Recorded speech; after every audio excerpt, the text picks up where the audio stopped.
நீண்ட நாளை பிறகு சாப்பிட்றேன். நீண்ட நாளை பிறகு சாப்பிட்றேன். ஈரல் சாப்பிட்றேன். நான் நிஜம் இவ்வளோ நாளும் பட்டினி ஆக மாட்டேன். குனிஞ்ச தலை நிமிராம மில் மாதிரி வேலை செய்யுது 2 பேருக்குமா? ஓ ஆளையாலே நிமிந்து வாக்க. அதுதான் நல்ல மஸ்கட் துண்டுவல் மாதிரி இருக்குது பார்த்தீங்களோ. என்ன சின்ன சின்ன வெட்டணுமா இல்லை அளவு சரியான வேறு கொஞ்சம் சரி வெட்டுங்க பார்ப்போம். எனக்கு இந்த ஈரல் வெட்டோன்னா நல்ல விருப்பம். எனக்கும் ஆசையாக இருக்குண்டே தான் முதல் வெட்டுறேன். அப்படியே கத்தியில் வைக்க வெட்டுப்பட்டு கொண்டு போவோம்ண்ணே. 2-3 நாளாக நல்ல வேலை. நெல் வெட்டு நெல் காய போடுறாண்டு இப்படியே ஜானா காவல் இப்படியே நல்ல வேலை. உடம்புல இருந்த ரத்தமெல்லாம் அப்படியே உருகி வேர்வை போய்ட்டு அடிக்கிற வெயிலுக்கு இந்த ஈரல் பிரட்டலுக்கு இந்த வெங்காயம் பச்சை மிளகா எல்லாம் நிறைய போடணும்ண்ணே. அதுதான் நல்லா இருக்கும். அப்படியோ நல்ல குண்டு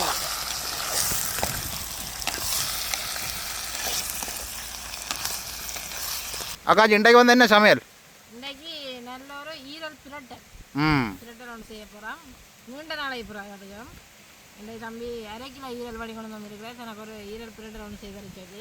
நீங்கள் சாப்பிட மாட்டீங்களோ? நான் சாப்பிட்றேன் இல்லை. ஆனால் நான் சாப்பிட்றேன்னா நான் செய்து கொடுப்பேன். முகத்தில் தெரியுது பார்க்க சின்ன ஒரு கவலை உண்டு. என்ன செய்கிறேன் பரவாயில்லை. கட்டாயமாக வந்து இந்த ஈரல் சாப்பிடணும். இந்த ஹாஸ்பிட்டலுக்கெல்லாம் போனால் டாக்டர் சொல்லுவார் உங்களுக்கு ரத்தங்க நாட்டி ஈரல் சாப்பிடுங்கண்டு. ஆனால் எங்களை மாதிரி யாராக்களும் சொல்ல மாட்டார்.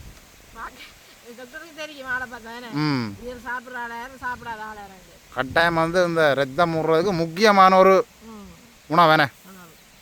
அப்போ இன்றைக்கு உண்மையாக தான் கொஞ்சம் விலை கிலோ வந்து 3200 ரூபா. அது வந்து இன்றைக்கு எங்கள்கிட்ட தோட்டத்தில் இன்றைக்கு சமையல் இருக்கா போதும்.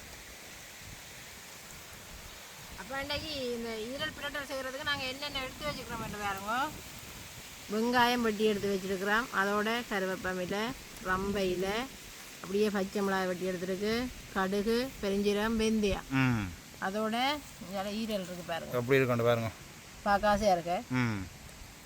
இப்பயே பசி எலும்புது. இவ்வளோத்தையும் வச்சுக்கோனா நல்ல ஒரு சுவையான ஒரு ஈரல் பிரட்டல் செய்ய போகிறோம். அப்போ முதல்ல வந்து ஈரலை வட்டி எடுப்போம்ண்ணே. வெட்டுவீங்களோ? ஓ நன்றி. ஈரல் சாப்பிட்றதுல நான் வெட்டுவேன் தம்பி. நல்ல துண்டு துண்டா இல்லை இருக்குது. நல்ல மஸ்கட் துண்டுவல் மாதிரி இருக்குது பார்த்தீங்களோ. என்ன சின்ன சின்ன வெட்டணுமா இல்லை அளவு சரியான வேறு கொஞ்சம் சரி வெட்டுங்க பார்ப்போம். எனக்கு இந்த ஈரல் வெட்டோன்னா நல்ல விருப்பம். எனக்கும் ஆசையாக இருக்குண்டே தான் முதல் வெட்டுறேன். அப்படியே கத்தியில் வைக்க வெட்டுப்பட்டு கொண்டு போவோம்ண்ணே.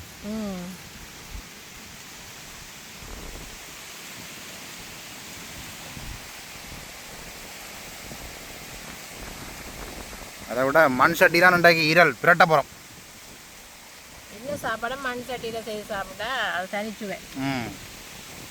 அதை விட பாருங்கள் இப்படியான வயல்வெளியிலேருந்து இயற்கையான காற்று வருது குளத்தில் இருந்து. அதை விட பக்கத்தில் வந்து நெல் வயல்கள்.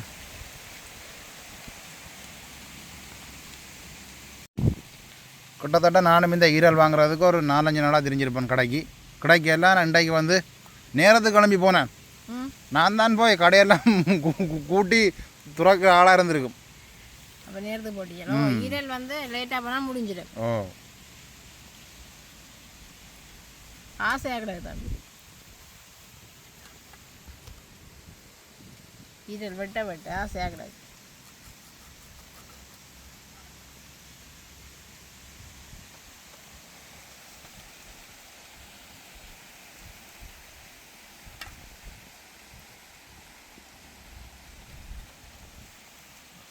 இப்படியே நல்லபடியாக வட்டி எடுப்போம்ண்ணே.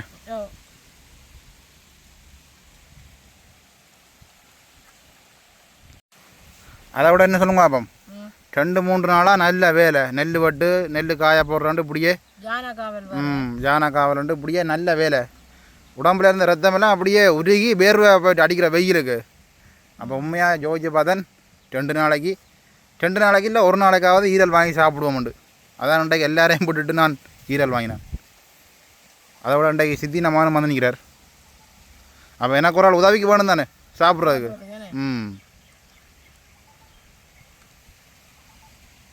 வட்டி முடியுதானே.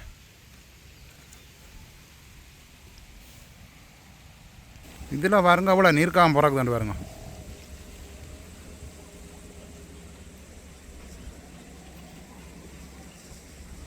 அதை விட அந்த மரத்தின் உயரத்தில் நிறைய வெள்ளை கொக்குகள் இருக்குது.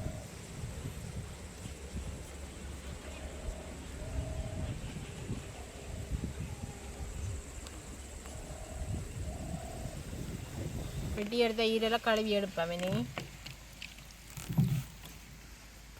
என்ன சட்டிக்குள்ளே போட்டோன்னா ஈரையில் தெரியல, கொஞ்சம் தானே வந்து ரெண்டும் ஒரே கலர் தானே சட்டியும் ஈரலும்.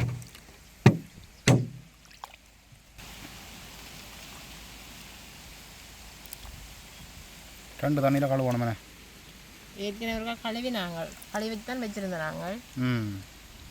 அதனால் நாங்கள் விட்டு அப்புறம் இருக்கா கழுவுவோம்.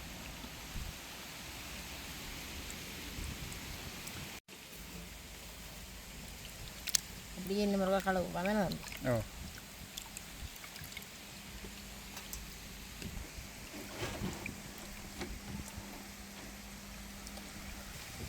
அப்போ இனி வந்து நாங்கள் அடுப்பை மூட்டுவோம். அடுப்பை மூட்டுவோம். இப்போ நல்லா துண்டு துண்டாக தம்பி கொத்தி கொண்டு வந்துருக்காது. நேரத்துக்கு சமைக்கணும் இல்லை, அடுப்பு நல்லா எரிஞ்சால் தான் நம்ம சமைச்சு முடிக்கலாம். அடுப்பை மூட்டுவாங்க.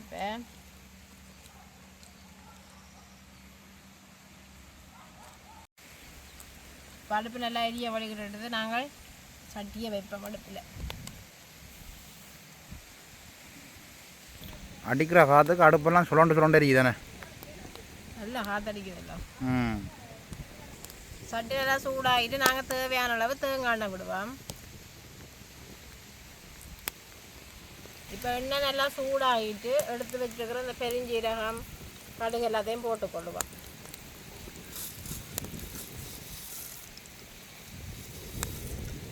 காற்று தானே விட்டு பக்கத்துக்கு தான் சூடாது.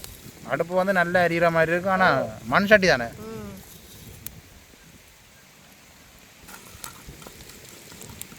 பாப்பா முண்டை அக்காச்சின் கைவண்ணம் அப்படி இருக்காண்டு. கைவண்ணம் நல்லா தான் இருக்கு.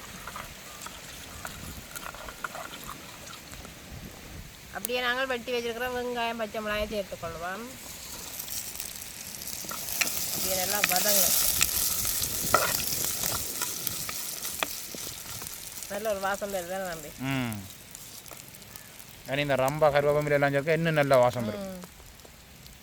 அப்படியே நாங்கள் கருவேப்பமில்லை ரம்பையிலையும் போட்டுக்கொள்வோம். அப்படியே நல்ல வடிவாக கிண்டுவோம். இந்த ஈரல் பிரட்டலுக்கு இந்த வெங்காயம் பச்சை மிளகாய் எல்லாம் நிறைய போடணும். அதுதான் நல்லா இருக்கும். அப்படியோ எந்த கறிக்கும் கொஞ்சம் நிறைய வெங்காயம் நிறைய பச்சை மிளகாய் போட்டால் நல்ல சுவையாக இருக்குது. இறைச்சி கறியை பொறுத்தவரை இல்லைண்ணே.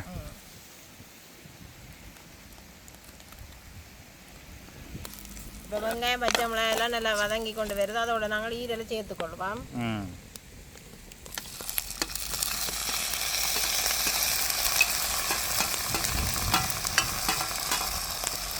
நல்லோட கிண்டி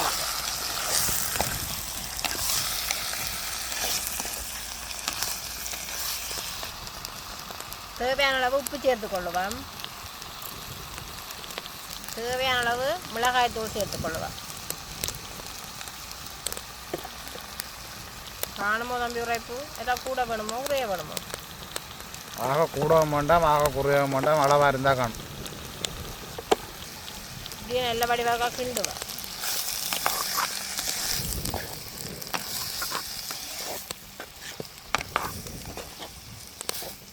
இதோட நாங்கள் எடுத்து வச்சுக்கிற தேங்காய் பாலையும் சேர்த்துக்கொள்வோம். கணக்க தேவையில்லை தேங்காய் பால். பிரட்டல் தானே. இப்படியே நாங்கள் கலந்து விடுவோம். இதை நாங்கள் விட்ட தேங்காய் பால்லையே அப்படியே அவிஞ்சு கொண்டு வந்துடும் ஈரல். இப்படி நாங்கள் மூடி விடுவோம்.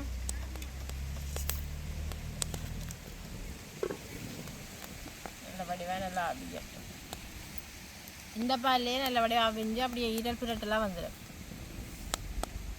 வானத்தில் பாருங்க ஒரு பறவை உண்டு அப்படியே நின்ற நிலையில் ரெக்கி அடித்து கொண்டு இருக்கு. ரெக்கி அடிக்குது ஆனால் வேகமாக பறக்குது இல்லை, இப்போ பறக்குது கொஞ்சம் வேகமாக. இது பிராந்து போலோட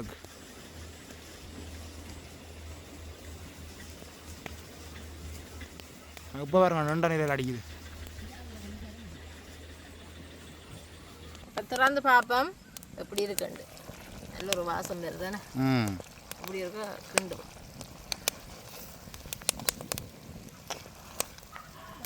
பாலெல்லாம் பற்றி கொண்டு போயிடணுமே. ஓ ஈரலெல்லாம் அரைவாசி கவிஞ்சிட்டேனே. அப்படியே மூடி விடுவான். ஓ இப்போ பார்த்தீங்கன்னா சித்தி நம்மானும் வந்துட்டார். ஆளுக்கு வந்து வாசம் அடிச்சிருக்கு போட உங்களால் காற்று வளம் தானே. உள்ள படுத்துருந்தா நல்ல வாசமாக இருக்குன்னு தான் வந்து நித்திரையாக கிடந்தவர் நான் எழுப்ப இல்லை. சரி நித்திரை விளாட்டுமாண்டு இப்போ பார்க்குற நாள் ஒளிம்பி வந்துட்டார் தேடி எங்களை.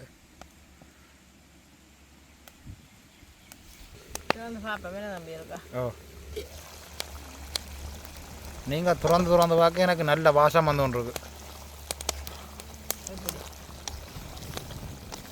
இப்போ தான் பிரண்டு கொண்டு வருதானே. உருந்து கொண்டு வருது. சில பேர் என்ன செய்யறாண்டா பால் விடக்கும் போது தண்ணியை விட்டு அவிச்சு போட்டு அப்புறம் பால் விடுறவே நாங்கள் பால்லேயே அவிய விட்டுருக்கோம். பாருங்க தம்பி பூரைப்பெல்லாம் அப்படி இருக்கின்றது. சரி கையில் வைங்க பாப்போம். சுட்டு போடும்.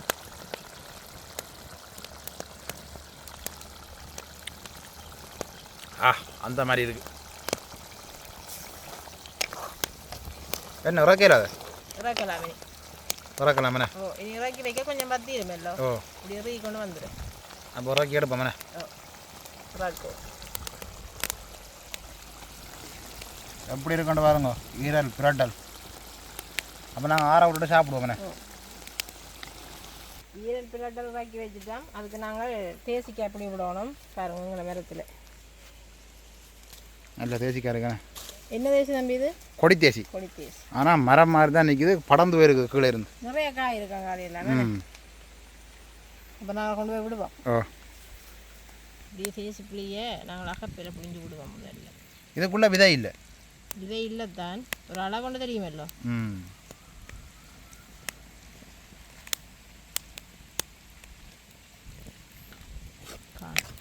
அப்படியே கலந்து விடுவோம்.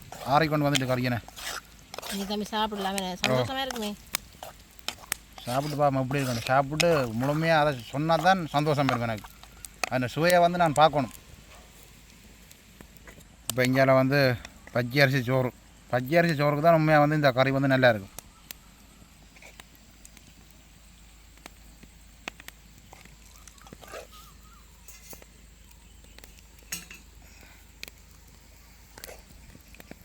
இப்போ நாங்கள் இனி சாப்பிடுவோம். சாப்பிட்டு பார்த்துட்டு எப்படி இருக்குன்னு சொல்லுங்க. இப்போ நாங்கள் சாப்பிடுவோம். என்ன தம்பி? ஓ சாப்பிட்டு பார்ப்போம். வாசம் நல்லா அடிக்குது.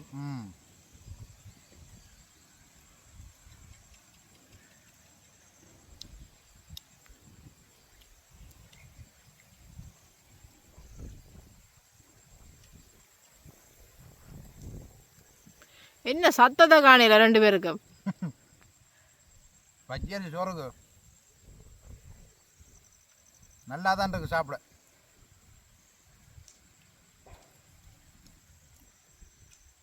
கையும் பாயும் உண்டே தான் பேகமாக வேலை செய்யுது. பார்க்க தெரியுது. சத்தத்தை காணையில நிறைய நேரமா. உண்மையாக நல்லா இருக்கு.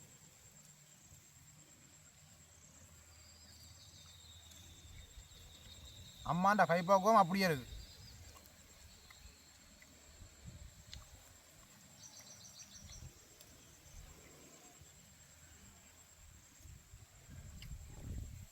இன்றைக்கு நல்லா கதை உறைஞ்சிரு தம்பியா. இன்றைக்கு சாப்பாடு அவ்வளோ டேஸ்ட். அதுதான்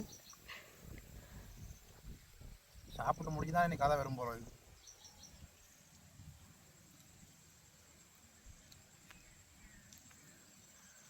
நீண்ட நாளை பிறகு இல்லை சாப்பிட்றேன். நீண்ட நாளை பிறகு சாப்பிட்றேன்ண்டு ஈரல் சாப்பிட்றேன். நான் நிஜம் இவ்வளோ நானும் பட்டினி ஆக மாட்டேன்.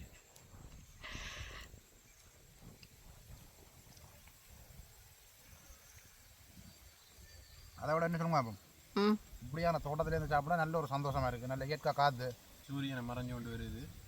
அதை விட இந்த பின்னர் டைமில் இந்த பறவைகள் தான் பறந்து கொண்டு இருக்குது. இந்த இருப்பிடங்கள் நோக்கி அவங்க போய்கொண்டு இருக்கிறோம். அதுகளை பார்த்து சாப்பிட நல்ல ஒரு சந்தோஷமாக இருக்குது.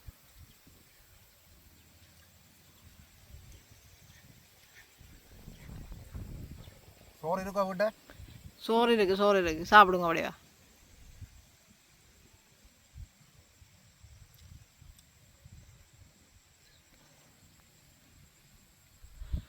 குனிஞ்ச தலை நிமிராம மில் மாதிரி வேலை செய்யுது. ரெண்டு பேருக்குமா? ஓ ஆளையாலே நிமிந்து வாங்க. அதுதான்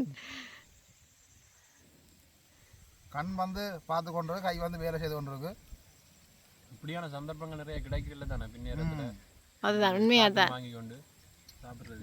நல்ல குளிர்காத்து குளிர்காத்து அதுக்கும்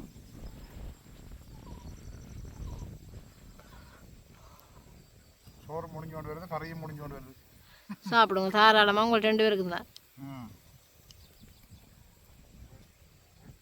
உண்மையில இன்றைக்கு வந்து பார்த்தீங்கன்னா ஞாயிற்றுக்கிழமை நல்ல ஒரு லீவு நாள். அவரை வந்து சித்தி மகனும் வந்தவர். இப்படி தோட்டத்துலேருந்து வந்து இப்படியான ஒரு சமையல் ஒன்று சமைச்சு சாப்பிட நல்ல ஒரு சந்தோஷமாக இருக்கு. என்ன தம்பி, சந்தோஷமாக இருக்கா? சந்தோஷமாக இருக்குது. அப்போ இதோட வந்து நாங்கள் இந்த காணொலியை முடிச்சு கொள்வோம். என்ன முடிக்கக்கூடாது, முடிப்பு உண்டா காணையில் முடிச்சு கொள்வோம். போட்டு ஒரு அடுத்த சந்திப்போம். பாய் பாய்.